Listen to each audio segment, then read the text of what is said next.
নমস্কার বন্ধুরা, আশা করছি আপনারা সবাই আপনাদের পরিবারের সবাইকে নিয়ে সুস্থ আছেন আর খুব ভালো আছেন। বন্ধুরা, আজকের আমি আপনাদের সাথে শেয়ার করছি এমন একটা রেসিপি যেটা আপনারা আগে কখনোই ট্রাই করেননি। আজকের রেসিপিটা হচ্ছে চিংড়ি মাছের পকোড়া দিয়ে সয়াবিনের তরকারি। এই রেসিপিটা শুনে কিন্তু আপনাদের সবার জিভে জল চলে এসছে, তাই তো?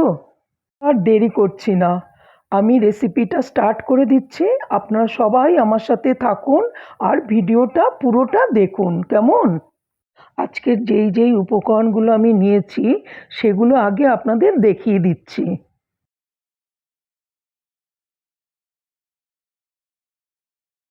সবার প্রথমে আমি সয়াবিনটাকে আর প্রনসটাকে বয়েল করে নেব।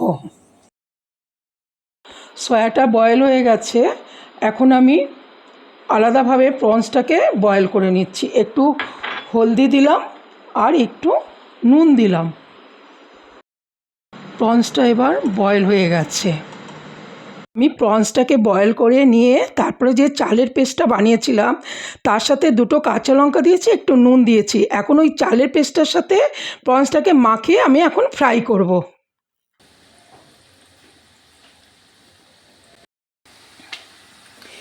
প্রনস ভাজাটা হয়ে গেছে, বেশ লাল লাল করে ভেজেছি।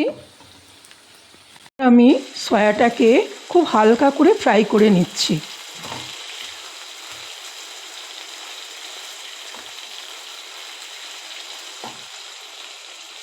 এবার আমি কড়াইতে তেল গরম করে নিচ্ছি। আর আমি আজকের এই সয়ার রেসিপিটা বানাবো হোয়াইট তেল দিয়ে।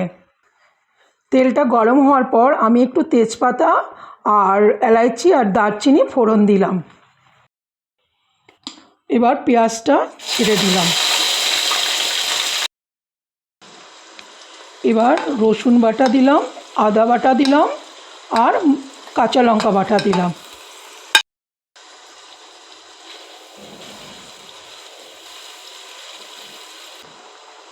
এবার হলদি পাউডার দিলাম। এবার জিরে পাউডার দিলাম। এবার একটু কাশ্মীরি মির্চি পাউডার ছড়িয়ে দিলাম। আর এখন আমি পরিমাণ মতো নুন দিয়ে দিচ্ছি। মশলাটা 2-3 মিনিট কষানোর পরে আমি একটু দই দিয়ে দিলাম।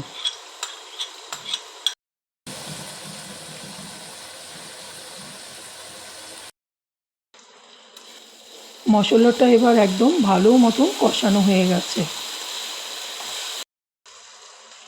এবার যেই সয়াটা ফ্রাই করে রেখেছিলাম সেইটা দিয়ে দিচ্ছি।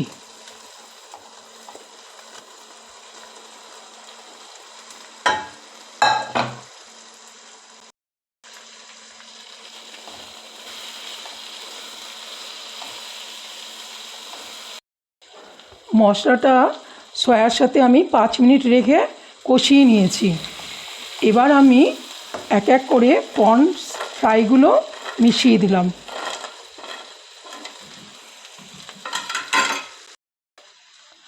প্রনসটা আমি সয়ার সাথে দেওয়ার পরে 3-4 মিনিট আমি কষিয়ে নিলাম। এবার আমি একটু গরম জল দিয়ে দিলাম গ্রেভির জন্য।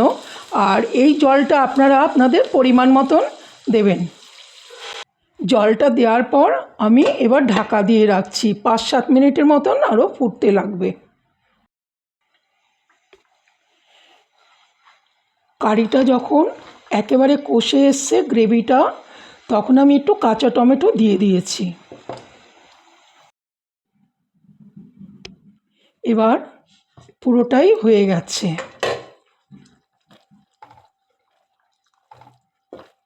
আপনারা সবাই দেখে নিয়েছেন তো এই লোভনীয় অসাধারণ আইটেমটা আমি কত সহজেই বানালাম। তাহলে আপনারা বানাতে শুরু করে দিন এই নতুন রেসিপিটা। আর আমিও আজকের এখানেই শেষ করছি। রেসিপিটা বানানোর পরে কিন্তু আমাকে একটা কমেন্ট দেবেন, আর ভালো লাগলে লাইক করবেন, আর সবার সাথে শেয়ার করতে কিন্তু প্লিজ ভুলবেন না, কেমন? টাটা। वीडियोस बनाने हैं फिल्मोरा है ना।